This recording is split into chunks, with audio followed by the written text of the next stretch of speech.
¿Alguna vez, al escuchar la radio o simplemente al oír un ruido de fondo, nos hemos parado a pensar dónde se esconde realmente la información?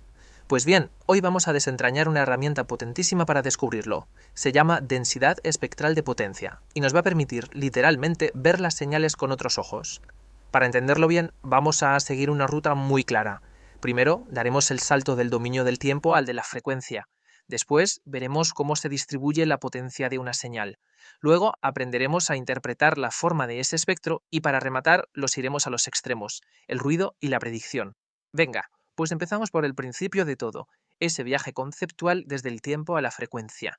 Aquí reside la dualidad fundamental del análisis de señales. Aquí la tenemos, la definición formal.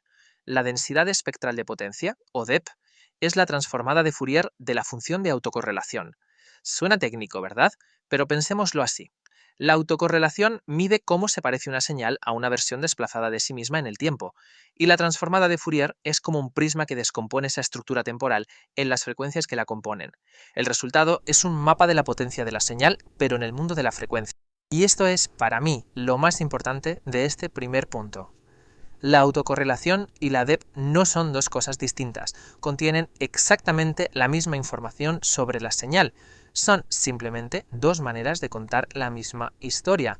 Una la cuenta en el lenguaje del tiempo, segundo a segundo, y la otra la cuenta en el lenguaje de la frecuencia, Ezio a Hertz. Vale, ya sabemos lo que es a nivel teórico, pero ¿qué nos dice en la práctica? Vamos a ver qué significa realmente eso de la distribución de la potencia. Bueno, antes de nada, tres propiedades clave que siempre cumple la DEP. Es una función real, es par, o sea, simétrica respecto al eje vertical, y lo más intuitivo y fundamental es siempre no negativa. Y eso tiene todo el sentido del mundo, ¿no? No podemos tener una potencia negativa, así que su distribución por frecuencias tampoco puede serlo. Esta cita lo clava. La DP es ni más ni menos una medida de cómo se reparte el pastel de la potencia media a lo largo de todo el eje de frecuencias. Nos dice dónde está la chicha, dónde se concentra la energía de la señal. Y por eso se llama densidad. Fijaos qué elegante. Si sumamos la contribución de todas las frecuencias, o sea, si calculamos el área total que hay bajo la curva de la DEP, lo que obtenemos es, ni más ni menos, la potencia media total de la señal. Así de directo. Ahora viene lo divertido. Vamos a hablar de la forma del espectro, porque aquí es donde la intuición visual entra en juego. Vamos a conectar directamente los gráficos con lo que la señal está haciendo en el mundo real. Primer caso. Imaginamos una señal que olvida muy rápido cómo era hace un instante. Es decir, su autocorrelación cae en picado. ¿Qué nos dice eso? Pues que su energía está muy repartida, desparramada por un espectro de frecuencias muy ancho. La consecuencia directa es una señal que cambia muy deprisa, que fluctúa constantemente. Y ahora, justo lo contrario. ¿Qué pasa si la autocorrelación decae muy despacio? La señal tiene memoria, por así decirlo. Pues esto implica que casi toda su potencia está concentrada en un rango de frecuencias muy estrecho, muy abajo. El resultado es una señal suave, que varía lentamente, mucho más predecible a corto plazo. Con esta intuición ya en la mochila, vamos a la última parte.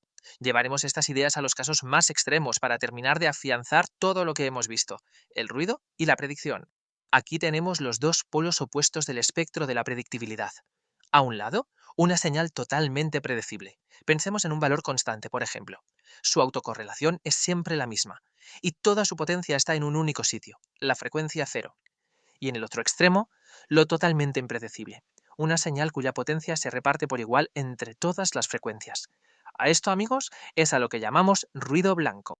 ¿Y por qué el nombre de blanco? La analogía es perfecta. Igual que la luz blanca es la suma de todos los colores, todas las frecuencias del espectro visible, el ruido blanco contiene todas las frecuencias de señal posibles, y todas con la misma intensidad.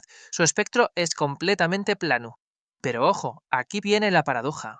Si el ruido blanco tiene una potencia constante en un rango de frecuencias que en teoría es infinito, ¿cuál es su potencia total? Pues eso, infinita.